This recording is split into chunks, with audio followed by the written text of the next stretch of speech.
Hello hi ಸ್ನೇಹಿತರೆ, ಇವತ್ತು ನಾವು ಈ ಲೆಸನ್ನಲ್ಲಿ ಡೈಲಿ ಯೂಸ್ ಇಂಗ್ಲೀಷ್ ಸೆಂಟೆನ್ಸ್ ಅಂದರೆ ದಿನಬಳಕೆಯಲ್ಲಿ ಪದಗಳನ್ನು ಇಂಗ್ಲೀಷ್ನಲ್ಲಿ ಯಾವ ರೀತಿ ಕಲಿಬೇಕಂತೇಳಿ ನಾನು ಈ ವಿಡಿಯೋದಲ್ಲಿ ನಿಮಗೆ ಸಂಪೂರ್ಣವಾಗಿ ತಿಳಿಸ್ಕೊಡ್ತೀನಿ. ವಿಡಿಯೋನ ಸ್ಕಿಪ್ ಮಾಡದೆ ಕೊನೆವರೆಗೂ ನೋಡಿ, ಯಾಕಂದರೆ ಇದು ನಿಮ್ಮ ಸಲುವಾಗಿ ಇಂಗ್ಲೀಷ್ ಇಂಪ್ರೂವ್ಮೆಂಟ್ ಸಲುವಾಗಿ ನಾನು ಈ ವಿಡಿಯೋನ ಮಾಡ್ತಾ ಇದ್ದೀನಿ. ಸ್ಕಿಪ್ ಮಾಡ್ತಾ ಹೋದರೆ ನಿಮಗೆ ಈ ವಿಡಿಯೋದಲ್ಲಿ ಏನೂ ಅರ್ಥ ಆಗೋದಿಲ್ಲ. ಬನ್ನಿ, ಆ ದಿನ ಬಳಕೆಯಲ್ಲಿ ಬಳಸುವಂಥ ಪದಗಳನ್ನು ಇಂಗ್ಲೀಷ್ನಲ್ಲಿ ಯಾವ ರೀತಿ ಕಲಿಯೋದು ಅಂತ ನಾನು ಈ ವಿಡಿಯೋದಲ್ಲಿ ನಿಮಗೆ ಸಂಪೂರ್ಣವಾಗಿ ತಿಳಿಸ್ಕೊಡ್ತಾ ಇದ್ದೀನಿ. ಹಾಗೆ ಯಾರು ಮೊದಲು ನನ್ನ ಚಾನಲ್ ನೋಡ್ತಾ ಇದ್ದಾರೆ ಅಥವಾ ಫಸ್ಟ್ ನೋಡ್ತಾ ಇರೋರು ಎಲ್ಲರೂ ಸಬ್ಸ್ಕ್ರೈಬ್ ಮಾಡ್ಕೊರಿ. ಹಾಗೆ ಪಕ್ಕದಲ್ಲಿರೋ ಬೆಲ್ ಬಟನ್ನ ಒತ್ತಿ, ಯಾಕಂದರೆ ನಾನು ಡೈಲಿ ಇಂಗ್ಲೀಷನ್ನ ಹೊಸ ವಾಕ್ಯಗಳನ್ನು ಹೇಳ್ತಾ ಇರ್ತೀನಿ. ಅವಕ್ಕೂರ್ನ ನಿಮಗೆ ಎಲ್ಲರಿಗಿಂತ ಮುಂಚಿತವಾಗಿ ನೋಟಿಫಿಕೇಷನ್ ರೂಪದಲ್ಲಿ ನಿಮಗೆ ಬರ್ತವೆ ಅಂತ ಹೇಳ್ತಾ, ಬನ್ನಿ ಮತ್ತೆ ತಡ ವಿಡಿಯೋನ ಸ್ಟಾರ್ಟ್ ಮಾಡೋಣ. Let's start video. ಸ್ನೇಹಿತರೆ, ಇಲ್ಲಿ ನೋಡಿ, ಚಿಂತೆ ಮಾಡಬೇಡ ಅಂದರೆ ಡೋಂಟ್ ವರಿ. ಇಂಗ್ಲೀಷ್ನಲ್ಲಿ ಏನು ಹೇಳಬೇಕು? Don't worry. ಅವಳು ಶಾಲೆಯಲ್ಲಿ ಇರಲಿಲ್ಲ. ಇದನ್ನು she was not in the school. ಏನನ್ಬೇಕಂದ್ರೆ she was not in the school ಅಂದರೆ ಅವಳು ಶಾಲೆಯಲ್ಲಿ ಇರಲಿಲ್ಲ. ಹಾಗೆ ಅವನಿಗೆ ಮಕ್ಕಳು ಇಲ್ಲ. ಇದನ್ನು ಯಾವ ರೀತಿಯಪ್ಪ ಅಂದ್ರೆ he does not have children ಅಂದರೆ ಇದರರ್ಥ ಅವನಿಗೆ ಮಕ್ಕಳು ಇಲ್ಲ. He doesn't have children.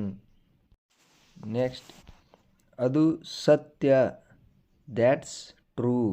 That's true. ನಟಿಸಬೇಡ. Don't pretend.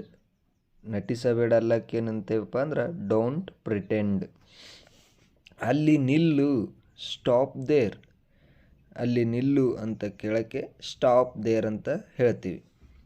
ಹಾಗೆ ಪರವಾಗಿಲ್ಲ, ಇದನ್ನು ನೆವರ್ ಮೈಂಡ್ ಅಂದರೆ ನೆವರ್ ಮೈಂಡ್ ಅಂತ ಪದವನ್ನು ಬಳಸ್ತೀವಿ ಇಂಗ್ಲೀಷ್ನಲ್ಲಿ.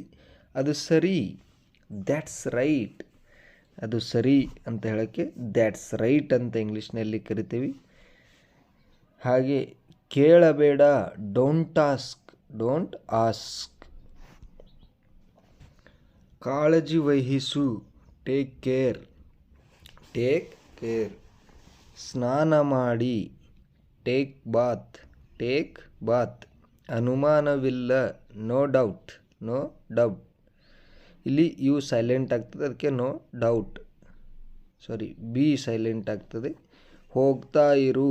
Keep going. Keep going. ವೇಳೆ ಆಯಿತು. Times up. Times up. ಕುಳಿತುಕೊಳ್ಳಿ.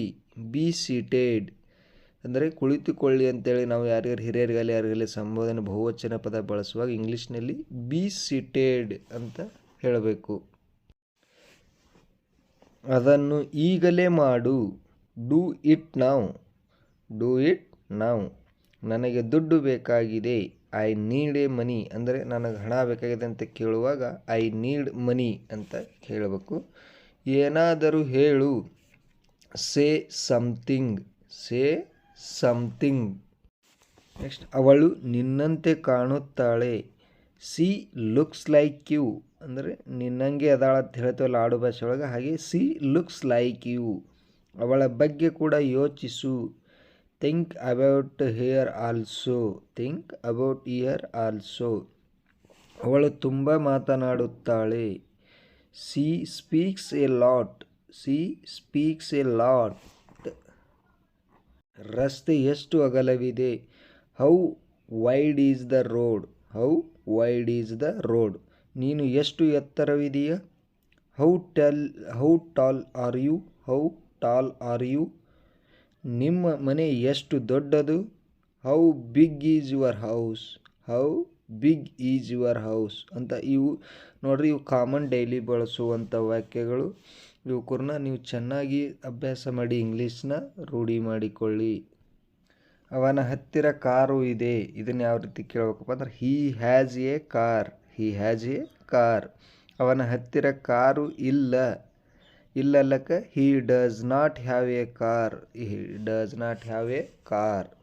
ಅವನ ಹತ್ತಿರ ಕಾರು ಇದೆಯಾ ಅಂದ್ರೆ ಪ್ರಶ್ನೆ ಮಾಡ್ತೀವಲ್ಲ, ಅವನ ಹತ್ರ ಕಾರ್ ಐತೆ ಅಂಥೇಳಿ. ಅದಕ್ಕೆ ಏನು ಅನ್ಬೇಕಂದ್ರೆ does he have a car. Does he have a car ಅಂತ ಹೇಳಬೇಕು. ಮುಂದೆ ನೋಡು, ಮುಂದೆ ನೋಡು. ಲುಕ್ ಅಹೆಡ್, ಲುಕ್ ಅಹೆಡ್ ಅಂದರೆ ಮುಂದೆ ನೋಡು. ನಾನು ಸಿದ್ಧನಾಗಿದ್ದೇನೆ.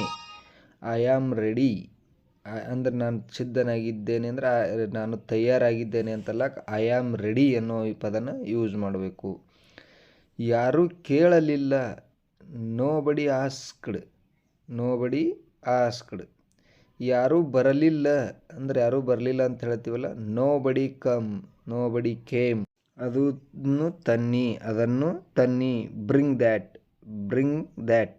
ಗಮನವಿಟ್ಟು ಕೇಳಿ, ಗಮನವಿಟ್ಟು ಕೇಳಿ. ಇದನ್ನು ಲಿಸ್ಟನ್ ಕೇರ್ಫುಲಿ, ಲಿಸ್ಟನ್ ಕೇರ್ಫುಲಿ ಅಂಥೇಳಿ ನಾವು ಇಂಗ್ಲೀಷ್ನಲ್ಲಿ ಕರಿತೀವಿ. ನಿಮ್ಮ ಕೈಗಳನ್ನು ಕೆಳಗೆ ಇರಿಸಿ. Put your hands down, put your hands down. ನಿನ್ನ ಕಾಲೇಜು ಎಲ್ಲಿದೆ? Where is your college? ಅವಳು ನಿನ್ನಂತೆ ಕಾಣುತ್ತಾಳೆ. She looks like you. ಅವಳಿಗೆ ಸಮಯವಿಲ್ಲ. She does not have time.